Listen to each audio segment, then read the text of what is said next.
Wah, di masjid nih. Udah jam 9 lagi. Salat duha kali ya. كلام عيني في الغرام أحلى من الأغاني من كلمتين من سلام ببقى حد تاني لما يميل قلبنا ويا يميل تفتح عيوني وعمري كله مش قليل كلام عيني في الغرام أحلى من الأغاني من كلمتين من سلام ببقى حد تاني لما يميل قلبنا ويا يميل تفتح عيوني وعمري كله مش قليل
Kan kemarin Pak Japar udah nerangin nih materi tentang Islam rahmatan lil alamin. Artinya Islam itu kan agama yang memberi rahmat ke seluruh alam.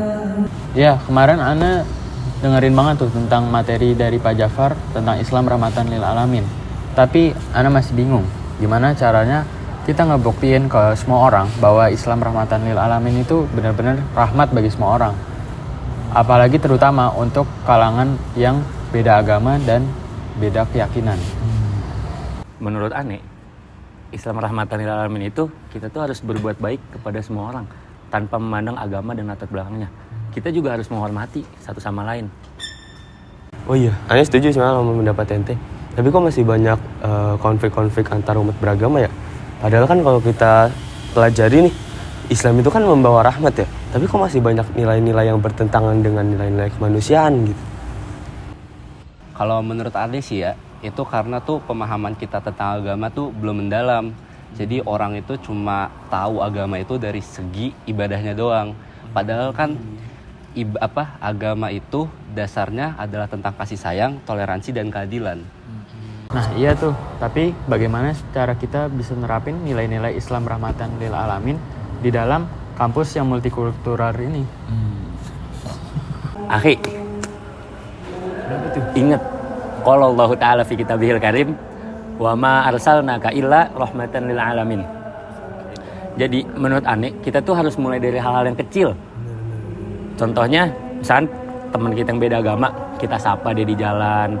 Kita kalau misalkan ada mereka mengadakan acara-acara agama mereka, kita tidak boleh mengganggunya. Kita juga harus menghormati satu sama lain. Oh iya, kita juga bisa ikut kegiatan sosial gitu bro. Soalnya dengan itu kan kita bisa ngasih tahu ya kalau agama Islam itu adalah agama yang perlu terhadap sesama dan tidak hanya mementingkan kepentingan pribadi gitu.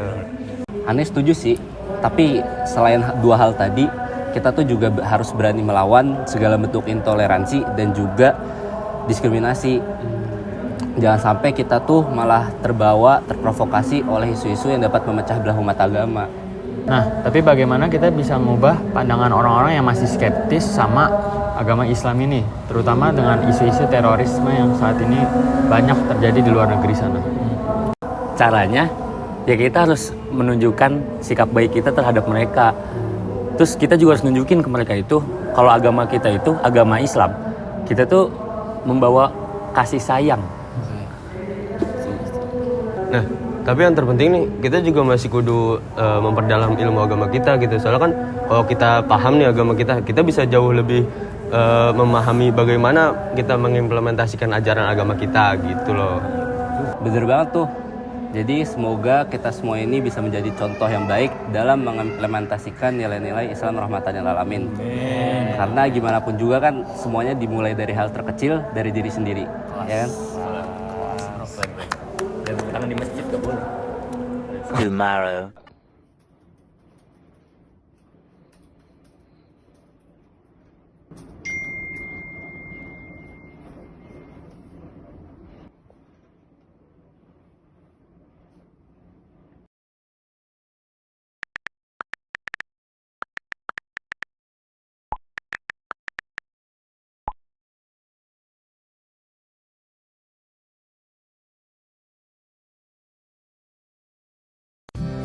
The next day.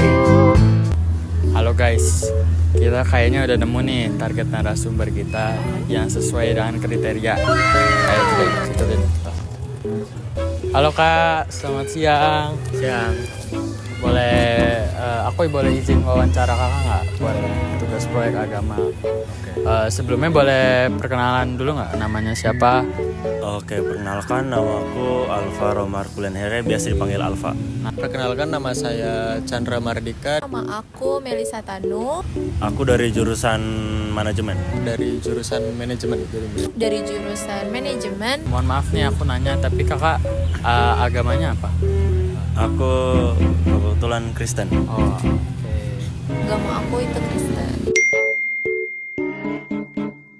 Menurut Kakak, selama Kakak kuliah nih, gimana sih teman-teman Kakak yang beragama Islam memperlakukan Kakak gitu? Kalau sejauh ini menurutku mereka sangat toleransi ya.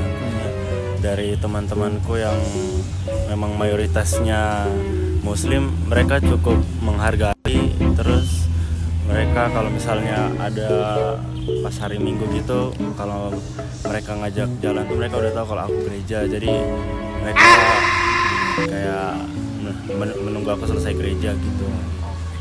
Untuk saya sendiri biasa aja sih Kak. Kalau kan mau beda agama apa enggak gitu, menurut saya sama aja sih semuanya gitu. Nggak ada bedanya untuk cara berinteraksinya gitu. Untuk teman-teman Muslim aku itu udah saling menghargai banget. Yang aku maksud menghargai itu misalnya contohnya kayak kalau hari Minggu pada saat jam-jam aku harus ibadah atau misalnya aku ada acara di gereja gitu, mereka tuh menghormati banget. Jadi kayak kita nggak pernah bikin janji-janji khusus di jam segitu atau maksa-maksain harus bertemu di jam segitu gitu. Pertanyaan kedua nih Kak, menurut Kakak gimana kampus ini nanggepin tentang toleransi gitu di kampus? Apakah udah bagus, apakah masih kurang gitu? Menurut aku udah lumayan lah. Apalagi aku baru dapat kabar kalau misalnya nanti di UB ini bakal ada rencana dibangun gereja, cuman bukan di kampus 1 tapi di kampus 2. Dan itu lumayan, menurutku itu udah toleransi.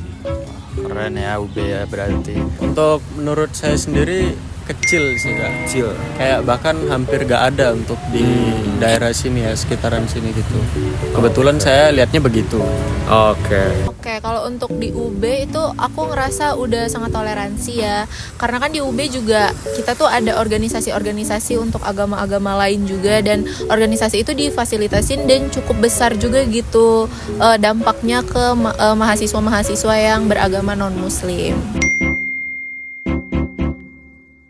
Nah, buat pertanyaan terakhir nih Kak, Kakak pernah nggak ngalamin sikap-sikap intoleran terhadap Kakak gitu selama di UB ataupun di Malang deh gitu? Di lingkungan kampus belum atau enggak, semoga ya enggak. Tapi kalau di Malangnya mungkin aku agak sedikit kesulitan waktu ada isu yang seperti kebanyakan kos yang cuma menerima Muslim, jadi bagi yang non-Muslim itu lumayan sulit lah mencari kos gitu. Karena banyak yang ngasih banner gitu kos buat putra Muslim gitu-gitu ya, mayoritas ya berarti ya Pak ya? Iya, jadi dari pas awal datang tuh lumayan susah ya mencari kos. Sesuai dengan jawaban saya sebelumnya, gak pernah ya, karena memang mungkin tingkat toleransi di sekitaran sini itu memang tinggi banget gitu kan. Oke Kak, berarti kakaknya sendiri belum pernah dan belum pernah melihat dan belum pernah menjadi korban. Ya, alhamdulillah masih belum ya, Kak. Oke. Aku nggak tahu ya ini masuknya intoleransi atau enggak, tapi pas awal aku di Malang untuk nyari-nyari kosan itu tuh menurut aku cukup susah karena tuh banyak kos-kos yang diperuntukannya tuh untuk khusus muslim putri gitu. Terus untuk pas aku udah tinggal di Malang juga aku nyari gereja itu awalnya aku bingung soalnya bangunannya tuh nggak yang kayak sendiri-sendiri gitu, jadi dia suka bergabung dengan bangunan-bangunan lain gitulah. Oke, itu aja sih Kak pertanyaannya. Makasih banyak Kak atas waktunya Kak. Semoga sukses selalu Kak. Oke Kak, mungkin itu saja dari saya. Sebelumnya terima kasih banget nih Kak. Oh iya Kak. Sebelumnya terima kasih ya Kak udah meluangkan waktu dan kesempatannya untuk wawancara ini. Oke, sama-sama. Jadi kesimpulannya adalah Islam sebagai rahmatan lil alamin berarti bahwa ajaran Islam diturunkan untuk membawa rahmat, kedamaian, dan keberkahan bagi seluruh alam semesta. Islam rahmatan lil alamin mendorong umat manusia untuk menciptakan perdamaian, menjaga hubungan baik dengan sesama, melindungi lingkungan, dan menghormati hak asasi manusia tanpa diskriminasi. Qala Allah Ta'ala fi kitabihil karim wa ma arsalnaka illa rahmatan lil alamin. Shadaqallahul azim.